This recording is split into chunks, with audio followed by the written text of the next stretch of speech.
ici, par un mal pour mon moi, pour nous répéter les paroles qu'on a été sur chanter.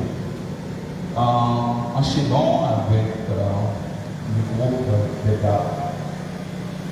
Nous enchaînons avec l'association des dames dans un sang inspiré dans un jour de résurrection.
de la gloire. C'est pourquoi nous ne croyons pas que la mort physique peut nous retenir éternellement. Nous avons l'espérance de la gloire. Christ est la vie, l'espérance de la gloire. Qui était une attente de stage. Comment elle a vécu ces jours de ce moment. Peut-être beaucoup de notre nom peuvent se trouver dans leur rôle-là pour répondre à une pareille question. En ce sens, peut-être lui qui stage ce charge nous ont parlé du parcours, la défunte dans ce monde pendant ces 65 ans. Écoutez-la avec un intérêt particulier.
So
reconnaissant les circonstances, le groupe de programme va nous prier également avec le soutien de la circonstance.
méditation ce matin sera ici sur le texte d'un Corinthiens chapitre 15. Et je crois que la lecture a été faite tout à l'heure. Je voudrais, en cette circonstance, vous parler de la certitude de la résurrection de mort. Je veux tout simplement vous rappeler cette vérité. Le chapitre 15 de la première épître de Paul aux Corinthiens traite d'une question d'ordre doctrinal.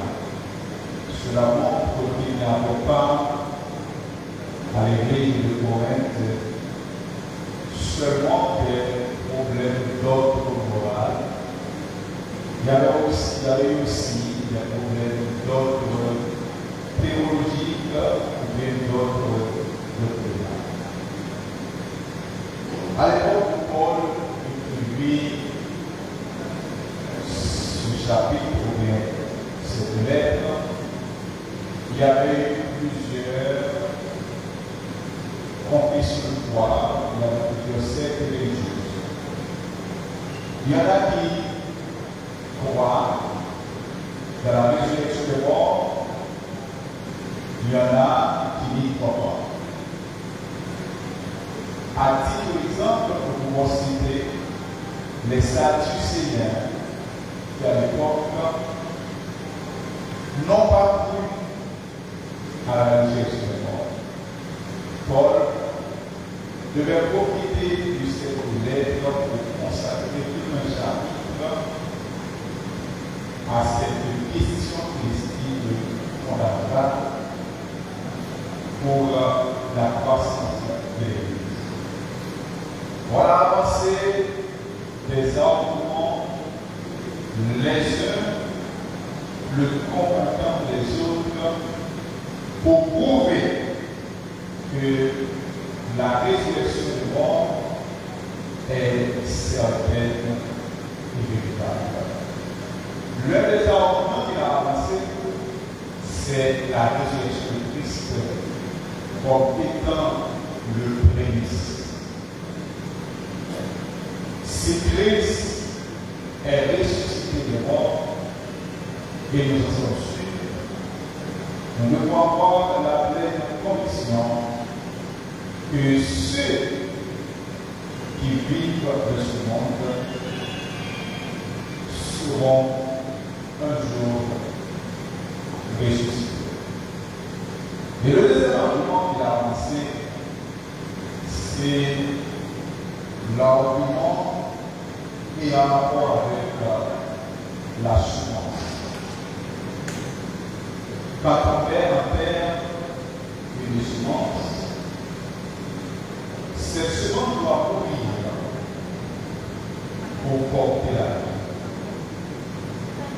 Donc la vie est dans la mort. Alors, la mort, pour l'apôtre Paul, c'est un passage obligé, la mort ici. Car il est écrit en Genèse chapitre 3, verset 19. L'homme est tiré de la poussière, il y retournera. Si la sentence a été prononcée sur l'homme, après que ce dernier eut désobéi à la parole de Dieu, a clairement dit alors qu'il mourrait, et cela a été juste. Chers frères et sœurs, mes amis, vous m'écoutez, la résurrection des morts n'est pas une fable, ce n'est pas une histoire inventée, mais c'est plutôt une vérité incontournable et indéniable. Et la raison fondamentale qui doit nous convaincre vérité, c'est que l'homme a en lui une partie mortelle. C'est comme la semence pour donner à lui pour la communion. L'homme est une dichotomie pour certains, d'autres c'est une dichotomie. Cela veut dire que l'homme a une partie mortelle, une partie périssable, une partie corruptible, et l'homme a aussi une partie immortelle. Si je dois parodier le sage Salomon, je dirais que si le corps doit retourner dans la poussière, là où il a été tiré, le souffle, lui, doit retourner à Dieu.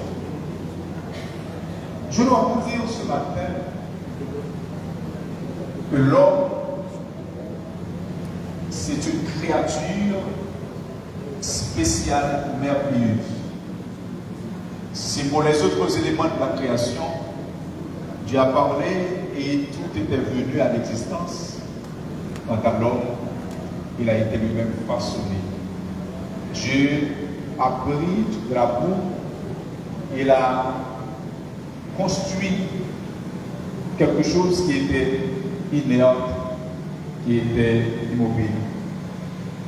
Et quand Dieu a insufflé dans la vie de l'homme, le souffle de vie, et la Bible dit l'homme devient une âme vivante. C'est pourquoi ce matin, il est important de savoir que la mort physique n'est pas une fin en soi. Beaucoup de choses violentes vocifèrent qu'après la mort, c'est le néant. Mais la Bible nous enseigne qu'après la mort, c'est le jugement, selon Hébreux au chapitre 9, verset 27.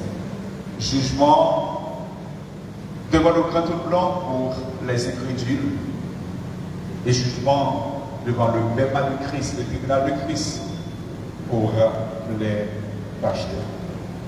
Donc c'est une façon de vous dire ce matin que vous allez mourir inévitablement, quelles que soient les précautions que vous auriez prises, vous allez mourir. La mort physique, c'est le pont qui fait jonction entre la vie et entre le temps et l'éternité. C'est un passage obligé. À ce sujet, je me rappelle les paroles d'Antoine Dupré dans Hymne à la liberté. Ce lieu commun, tout naît, tout vit, tout vit.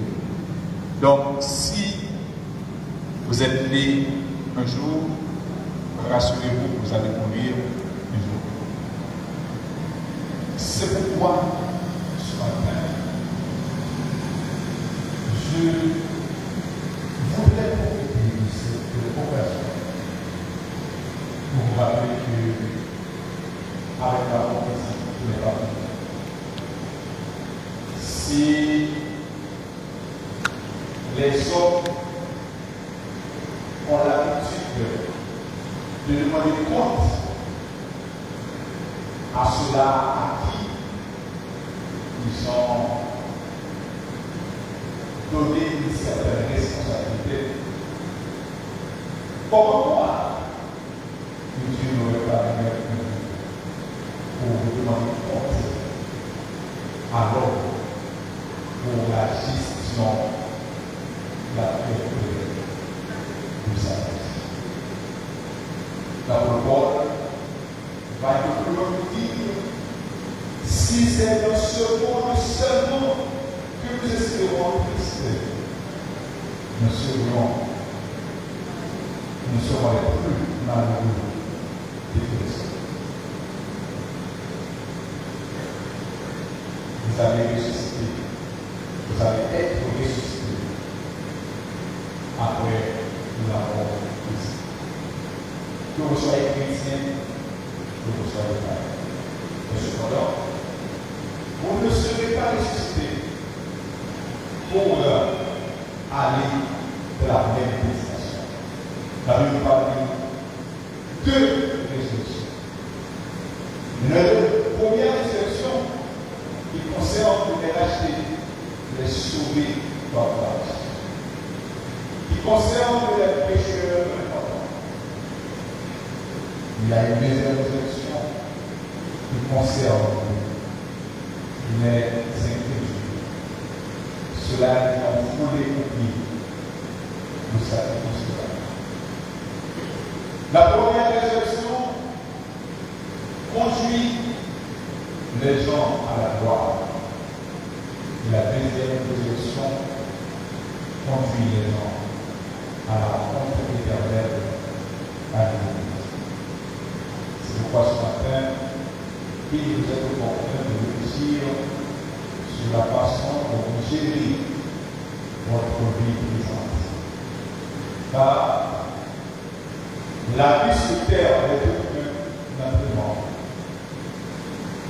Est-ce que vous avez bien appris pour faire face à la mort?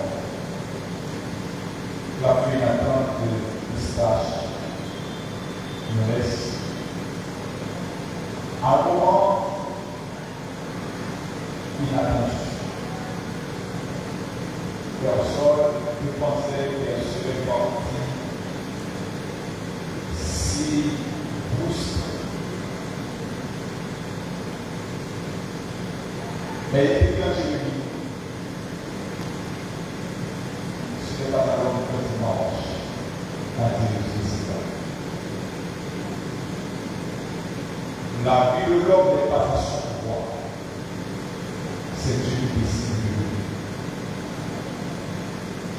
C'est Dieu qui a la capacité de faire vivre et de faire mourir. Et Dieu rappelle à lui son serviteur ou sa servante au moment où je ne sais pas quand il nous rappellera. Je ne sais pas quand il nous rappellera. Mais ce que je suis, il aura à me rappeler. Nous devons préparer pour ce grand jour. Ceux qui m'attendent qui sachent, c'est une sœur consacrée au service du Seigneur. Et tout le monde peut en témoigner. Elle est partie au moment même où elle exerce son ministère à l'Église. Nous pouvons avoir la présomption qu'elle est dans une salle d'attente. Et attendre le Yom Kippour, le grand jour de la résurrection, le jour de la résurrection. Sœur Eustache, le fait que se faire des yeux pour les yeux de la c'est pourquoi vous qui pleurez ce matin, vous vous sentez éploré par ce départ ravageur, ce départ destructeur. Mon plus grand conseil pour vous, c'est de suivre les grâces depuis la grandeur de sage. Suivez ces grâces et de suivre pour la rencontrer dans la voie. Êtes-vous prêts à partir? Êtes-vous prêts à mourir? C'est la dernière question que je vais vous poser avant de mettre fin à notre séance. Êtes-vous prêts à partir? Êtes-vous prêts à mourir? Nous allons faire une nuit, nous allons toujours. ou pas comment, ou pas qui non, non, est-ce que vous pouvez est-ce que vous pouvez voir? Moi, je crois que la feu des sages est prêt pour la vie. Parce qu'il était consacré à cette terre. Après la terre, seule façon prêt pour la vie, c'est le vivre consacré à Jésus. Celui qui est la résurrection de la vie. Puisque ton corps va faire Jésus, il va faire Jésus est levé pour la gloire. Pour le tout. Il va lever pour la gloire. Si tu es attaché à cette vie. C'est vraiment ça seulement qui va faire Christ. On va finaliser. Si ce soir, ça fait gagner, on a le goût de faire. Parce que nous avons une bonne vie de partager de là. Si ce soir, si je marche pour gagner, je suis certain que vous avez très mal le goût de la peine. Parce que quand on a une paix nationale de là. Si ce soir, si sur les choses de ce monde, ma père, vous avez très mal le goût. Parce que toute la règle de la paix est éphémère, passagère. Je vous invite ce matin à vous parler de partie. Et la meilleure préparation que vous puissiez faire, c'est de remettre votre vie entre les mains du Seigneur. Que le Seigneur vous bénisse. Amen. Je vous invite à vous lever. Parce que nous allons chanter quelque chose du cantique qui est à la troisième page du prière. Le jour de la mort viendra pour tout fils d'Adam, et ce que l'homme pourra sauver, il ne le pense pas. Donc, ces jours par ce qui s'affirme, pour la lumière, est-ce qu'on fait? Le jour de la moisson viendra pour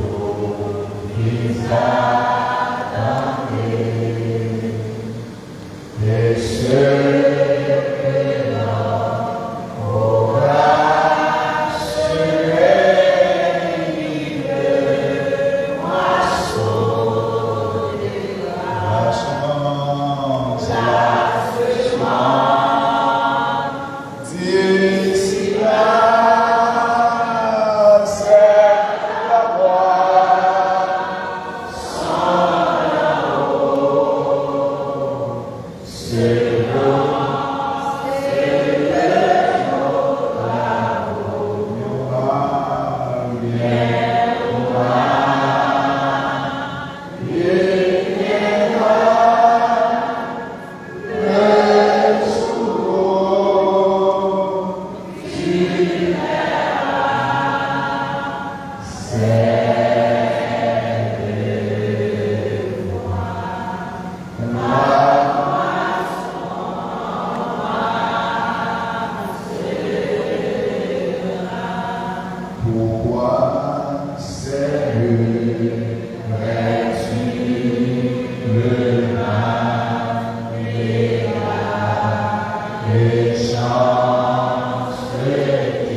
C'est des places là pour prendre le message pour mot de remerciement.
Merci à l'Église de Dieu en Jésus-Christ par la foi qui sortit 850 dans la première église qui a été marchée.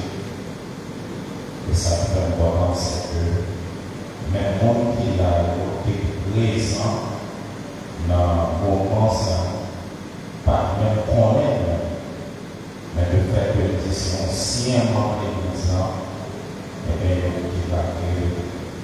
Ça fait important. Amenez le beau pour capable. Merci à tout le monde. Père par excellence, nous vous disons merci. Merci pour tes bienfaits. Merci pour tout.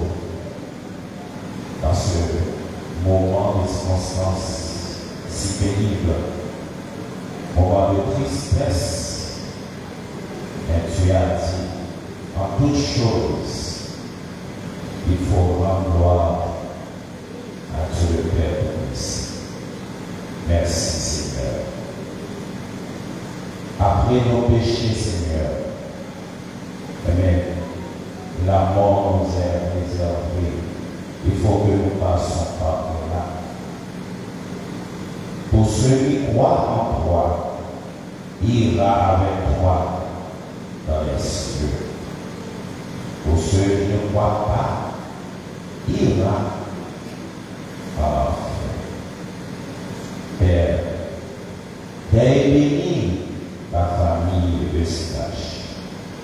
Transforme la tristesse en joie, en contentement. Bénis la famille inspirée. Bénis chapelle évangélique. L'Église de Dieu en Jésus-Christ par la foi, ainsi les amis qui sont réunis. transforme la tristesse, cette tristesse en joie et en contentement. Merci Seigneur, nous te prions ainsi, toi qui vives à perpétuité. Que nos mains se lèvent devant toi comme le front du soir, et nos prières commencent. Seigneur Jésus, que ton Père fasse sur nous la lumière de sa face, qu'il nous aide, qu'il nous bénisse, qu'il transforme la tristesse en joie, dès maintenant et pour tout temps. Merci. Allez en paix, que le Seigneur vous accompagne.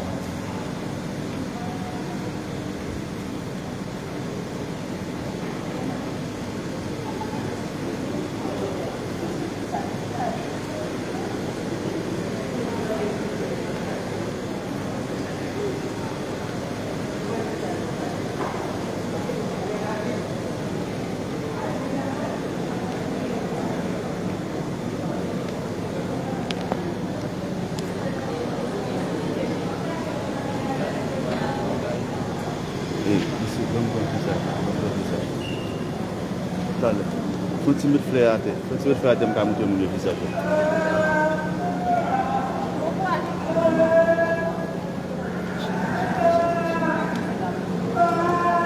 La nouvelle.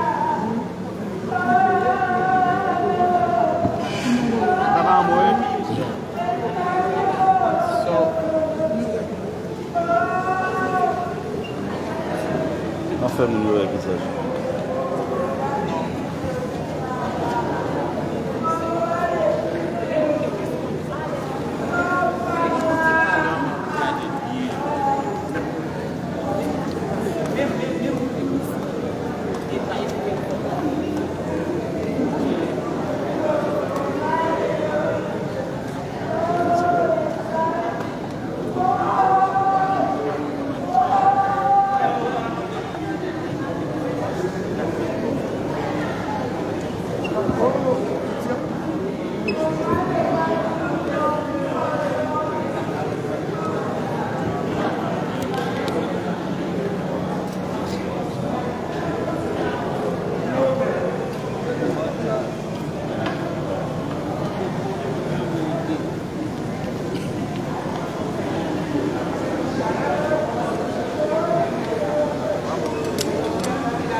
Garçon mineiro.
Adieu.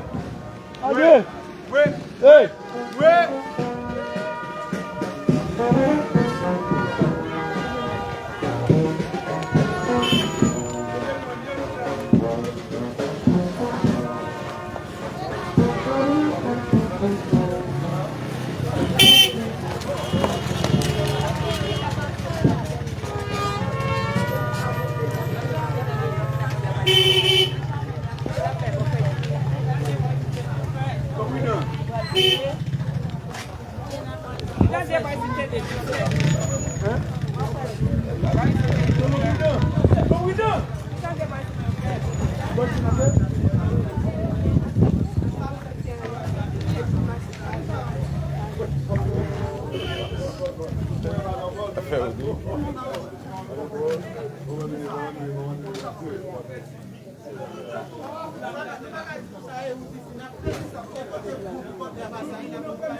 Il y a un face cimetière où elle va être.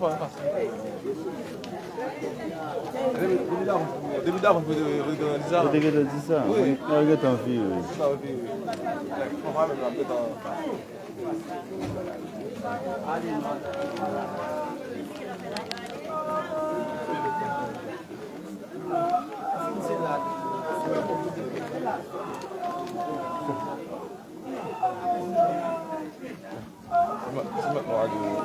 Moi, Dieu, t'es là, il est pas grave. Et maintenant, on dit, côté le blé, là. Oui, peut-être qu'il est là, vous faites.